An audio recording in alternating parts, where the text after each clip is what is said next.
નમસ્તે વિદ્યાર્થી મિત્રો, શ્રી નીલરાજ શૈક્ષણિક સંકુલની યુટ્યુબ ચેનલ પર આપ સૌનું સ્વાગત કરું છું. આજે ધોરણ 10માં સામાજિક વિજ્ઞાન વિષયમાં આપણે બીજું પ્રકરણ જોઈ રહ્યા છીએ કે ભારતનો વારસો, નાટ્યકલા, લલિત કલા, માટીકલા. એમાં અગાઉ આપણે વિવિધ કલાઓ જોઈ કે સંગીત કલા, લલિત કલા. આજે આપણે નાટ્ય કલા વિશે અભ્યાસ કરશું. તો કે મનોરંજન સાથે સંસ્કાર એ ભારતીય નાટ્ય કલાની વિશેષતા રહી છે. કે તમે નાટક જોશો, એ જોતા ભવાઈમાં એવા નાટક હોય શું, તો કે પ્રાચીન નાટક હોય કે એમાં મનોરંજન પણ હોય, કે સાથે વિદૂષક હોય ને મનોરંજન કરાય. એના સાથે તો કે સંસ્કાર અને વિશેષતા, સંસ્કારની વિશેષતા પહેલાના જમાનામાં કેટલા સંસ્કારને એ બધું હતું, મર્યાદા, તેના વિશે સમજાવવામાં આવે છે. એ નાટકનું સંચાલન કરનાર સૂત્રધાર અને રમૂજ વડે આનંદ પમાડતા વિદૂષકની જોડી સાથેના નાટકો ભારતીય નાટ્યકલાની એક આગવી ઓળખ બની રહી છે.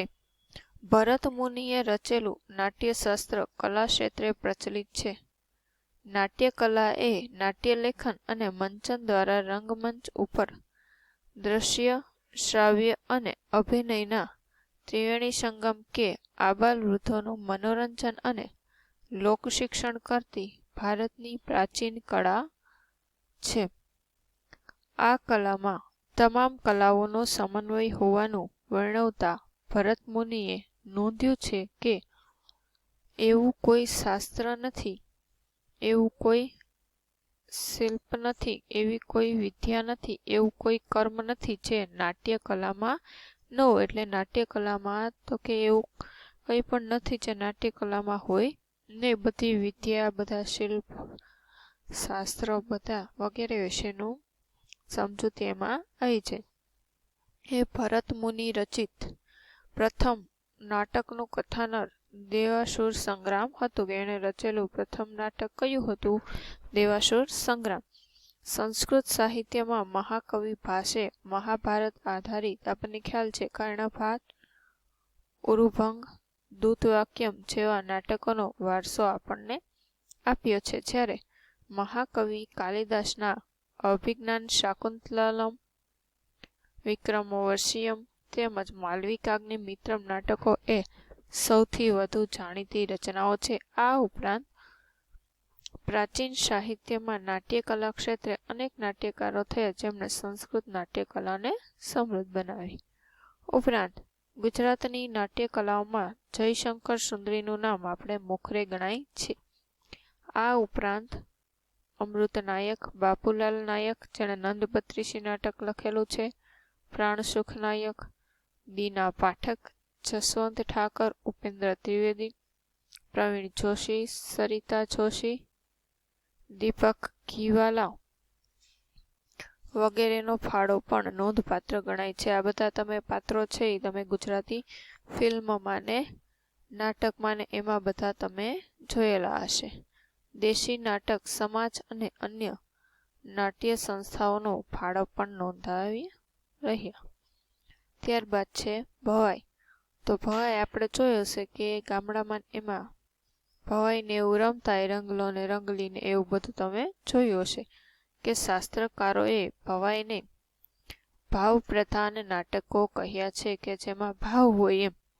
ભવાઈ એ કોના દ્વારા શરૂ કરવામાં આવી હતી? તો કે અસાયત ઠાકર દ્વારા શરૂ કરાયેલી ગુજરાતની આશરે 700 વર્ષ જૂની વિશિષ્ટ પ્રકારની નાટ્યકલા છે.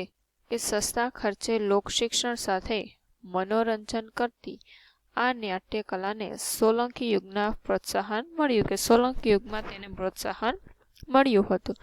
મોટે ભાગે પડદા વિના ભજવાતા નાટકો, હળવી શૈલીની રમૂજો અને ભૂંગળ વાદ્ય સાથે સંગીત પ્રધાન નાટકો.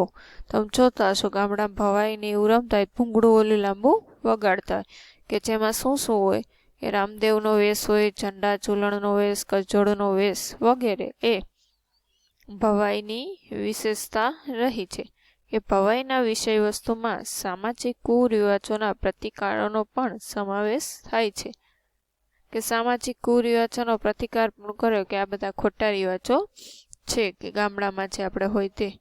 ગુજરાતમાં કન્યા કેળવણી, બેટી બચાવો જેવા કાર્યક્રમો માટે રંગલા રંગલી જેવા પાત્રો સાથે ભવાઈ નાટ્ય પ્રયોગો યોજાય છે કે આવી યોજનાઓ હોય એ તો કે આ નાટક દ્વારા પચવીને લોકોમાં જાગૃતતા આપણે લાવી શકે. એ ભવાઈ ભજવનાર ભવાઈયાઓ ભૂંગળ વગાડી માતાજીની સ્તુતિ કરતા હોય છે અને આપણે તો આ ભવાઈયા જોયા જ હશે, ગામડામાં ને એમાં હોય જ છે. ત્યારબાદ છે ગુજરાતના નૃત્યો કે ગુજરાતની ઉત્સવ પ્રિય પ્રજાની વિવિધ કોમો અને જાતિઓમાં રૂઢિઓ, રીત રિવાજો અને પરંપરા મુજબના લોકનૃત્યો જોવા મળે. કે આગળ આપણે જોઈએ ને કે ભારતના નૃત્યો તો કે કુથકપુડી, કથકલી, કુચીપુડી, કથક, ભરતનાટ્યમ વગેરે. આ ગુજરાતના નૃત્યો તો કે આવા નૃત્યમાં આપણે આદિવાસી લોકનૃત્યો, ગરબા, રાસ તથા અન્ય લોકનૃત્યોને ગણાવી શકાય. તહેવારો, લગ્ન પ્રસંગો, મેળા વગેરે પ્રસંગોએ આવા નૃત્યો જોવા મળે છે. એમાં પહેલું છે આદિવાસી નૃત્ય. જો આદિવાસી આપણે ભીલ લોકોને કહેતા હોય એનું, કે ગુજરાતના આદિવાસીઓમાં હોળી અને બીજા તહેવારો, લગ્નો, દેવી દેવતાઓને ખુશ કરવા માટે અને મેળાઓમાં નૃત્ય જોવા મળે છે. કે મોટા ભાગના નૃત્યો વર્તુળાકારે ફરતા ફરતા ઢોલ અને રૂઢિ મુજબના મંજીરા, થાળી, તૂર, પાવરી, તંબુરા વગેરે વાજિંત્રો સાથે સ્થાનિક બોલીમાં ગાવાની સાથે જોવા મળે. કે સાથે સાથે એ લોકો વગાડતા જાય અને ગાતા પણ જાય. કે આવા નૃત્યોમાં ચાળો તરીકે જાણીતા નૃત્યમાં મોર, ખિસકોલી, ચકલી જેવા પક્ષીઓના નકલ હોય છે. ચાળો તરીકે જાણીતું લોકનૃત્ય છે એમાં મોર, પક્ષી, ચકલી વગેરેના આમ નૃત્યના એના શકલ કરેલા હોય છે. ડાંગમાં પણ આવો માળીનો ચાળો તથા ઠાકરિયા ચાળો નૃત્ય જોવા મળે છે. કે આ ડાંગમાં માળીનો ચાળો ને ઠાકરિયા ચાળો નૃત્ય. જ્યારે ભીલ અને કોળી જાતિઓમાં શ્રમહારી ટીપણી નૃત્યમાં જાડી લાકડી નીચે લાકડાના ટુકડા જડીને જમીન ઉપર અથડાવી તાલ દ્વારા સમૂહ નૃત્ય કરવામાં આવે છે. કોળી અને ભીલ દ્વારા કઈ તો કે ટીપણી નૃત્ય કરવામાં આવે છે. ત્યારબાદ છે ગરબા. તો કે ગરબો શબ્દ છે એ આગળ મેં પણ તમને કહ્યું હતું ને કે ગર્ભદીપ ઉપરથી બન્યો છે. કે ઘડાને કોરાવીને તેમાં દીવો મૂકવો અને એની ચોમેર કે તેને માથે મૂકી ગોળાકારે નૃત્ય કરવું, તેને શું કહેવામાં આવે છે તો કે ગરબો. સમગ્ર ગુજરાત રાજ્યમાં નવરાત્રિ આપણને ખ્યાલ જ છે આસો સુદ એકમથી નોમ સુધી, ક્યાંક દશમ એટલે કે અમુક જગ્યાએ શરદ પૂનમ સુધી ગણતા હોય, દરમિયાન ગરબા રમાય છે. કે આદ્ય શક્તિમાં જગદંબાની પૂજા અને આરાધના આ પવિત્ર પર્વે ગરવી ગુજરાતણો માતાજીના ગરબા ગાય છે. સામાન્ય રીતે ચોક કે મેદાનની વચ્ચે માતાજીની માંડવી હોય અને તેને ફરતા વર્તુળાકાર મોટા ભાગે તાળીઓના તાલે અને ઢોલના ધબકારે ગરબા ગવાય છે. સામાન્ય રીતે ગરબામાં ગરબા ગવડાવનાર અને ઝીલનારના ઢોલના તાલે ગીત, સ્વર અને તાલ મેળવી એક તાળી, બે તાળી, ત્રણ તાળી ચપટીના હાથના હિલોડા સાથે ગરબા ગાય છે. આપણને ખ્યાલ જ છે નવરાત્રિમાં આપણે ગરબા ખૂબ જ પ્રખ્યાત છે ગુજરાતમાં. તો કે ગરબા ઉપરાંત ગવાતી ગરબીનો સંબંધ મહદ અંશે શ્રી કૃષ્ણ ભક્તિ સાથેનો છે. કે આ ગરબી ગાઈએ સંબંધ શ્રી કૃષ્ણ ભક્તિ સાથે છે એવું મનાય છે. કે ગુજરાતી કવિ દયારામે ગોપી ભાવે શ્રી કૃષ્ણ પ્રેમની રંગભરી ગરબીઓ રચી ગુજરાતી સ્ત્રીઓના કંઠને ગુંજતો કરી દીધો. કે તમને પ્રશ્ન પૂછાય ને કે ગરબીની શરૂઆત કોણે કરી તો કે ગુજરાતી કવિ દયારામે. ગરબીના પિતા કહેવામાં તેને આવે છે. ત્યારબાદ રાસ. આપણે કહેતા હોય ને કે રાસ રમીએ એમ, તો કે રાસ એટલે ગોળાકારે ફરતા ફરતા નૃત્ય સાથે ગાવું.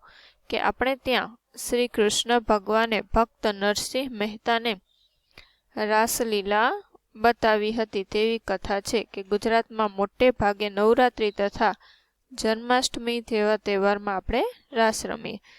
દાંડિયા રાસ એ પણ શું છે? એક રાસનો જ પ્રકાર છે, પરંતુ ગાગર કે હાંડો લઈને પણ રાસ કરાતા હોય. વૈષ્ણવ સંપ્રદાયની અસર વધતા રાસ વધુ લોકપ્રિય બન્યા છે. રાસ રમવા સ્ત્રીઓ ભરત ભરેલા ચણિયા ચોળી અને પુરુષો કેડિયા ધોતીનો પરંપરાગત પોશાક છે તે પહેરે છે. ત્યારબાદ છે ગુજરાતના અન્ય નૃત્યો. તો પેલું છે એમાં ગોફ નૃત્ય.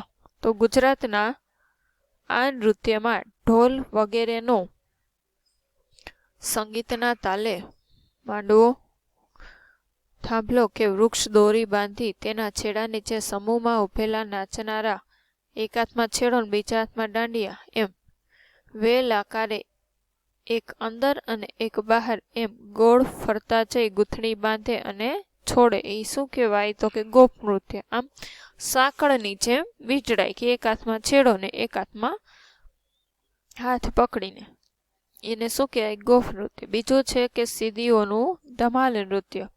કે મૂળ આફ્રિકાના અને ગીરની મધ્યમાં હાલના જાંબુરમાં વસેલા સીદી લોકોનું આ નૃત્ય છે.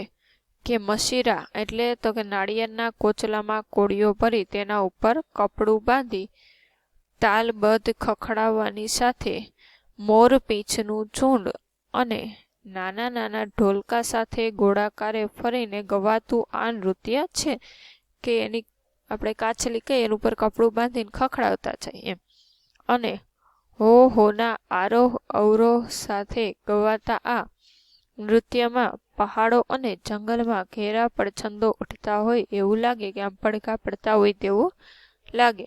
અને પશુ પક્ષીઓના અવાજોની નકલ કરતા સમૂહમાં નૃત્ય કરે. કે વિવિધ પશુ પક્ષીના અવાજ કાઢતા હોય એવી રીતે સાથે ગાતા છે. ત્યારબાદ મેરાયો નૃત્ય, પઢાય નૃત્ય તથા કોળી અને મેરના નૃત્ય. તો કે બનાસકાંઠાના વાવ વિસ્તારમાં સરખડ કે ઝુંઝાડી જેવા ઊંચા ઘાસમાંથી તોરણ જેવા ઝુમખાનો મેરાયો ગૂંથી ઢોલના અવાજ સાથે તલવારના દાવપેચ જેવું મેરાયો નૃત્ય તરીકે જાણીતું છે. ક્યાંનું? તો કે બનાસકાંઠાનું.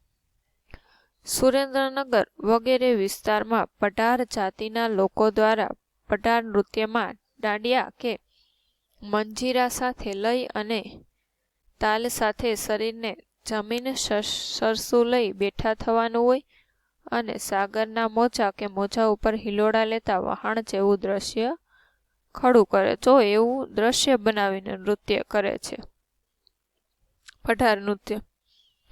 કે સૌરાષ્ટ્રના કોળીઓના કોળી નૃત્યમાં તેઓ માથે મધરાસ્યો એટલે માથે બાંધવાનું રંગીન કપડું, આટિયાળી ગોળ પાઘડી અને છેડે આભલા ભરેલું લીલા પટ્ટોનું બાંધણું અને કેળે રંગીન ભેટ પહેરીને આ નૃત્ય કરે છે. તે જ રીતે સૌરાષ્ટ્રના મેર તથા ભરવાડ જાતિના નૃત્યો પણ જાણીતા છે.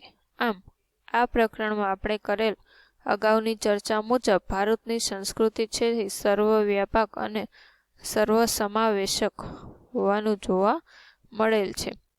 પ્રાચીન કાળથી શરૂ કરી સાંપ્રત સમય સુધી વિવિધ જાતિઓના આગમન અને થયેલા પરિવર્તનો મુજબ હસ્તકળા, ગૃહ કારીગરી અને ચિત્રકળા તેમજ નૃત્યકળા સહિતની વિવિધ લલિત કલાઓ વિકસી છે.